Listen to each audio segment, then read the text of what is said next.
May nagtanong dito sa atin mga kasawi na, "Ma'am, paano mawala yung gayuma kasi yung BF ko ay ginayuma kaya iniwan ako?" Alam niyo ba mga kasawi, yung aking paniniwala dito, hindi naman talaga minsan 100% na totoo yung gayuma. Yes, naniniwala naman ako pagdating dito.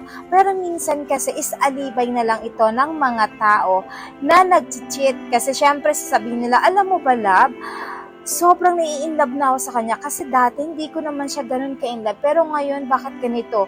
Sobrang nai-inlove na ako." Siyempre tayo naman mga babae, tayo lalaki, ay naniniwala tayo na ginayuma yung ating mga asawa or ating mga boyfriend, girlfriend. Pero ang katotohanan talaga ay nag-cheat lang talaga sila. Hindi sila marunong makontento kaya nagagawa sila ng mga dahilan na sila ay ginayuma. Pero hindi po yung totoo. Minsan, totoo naman, sa 100%, maaaring 50% na talagang totoo na ginagayuma nila. Pero minsan, alam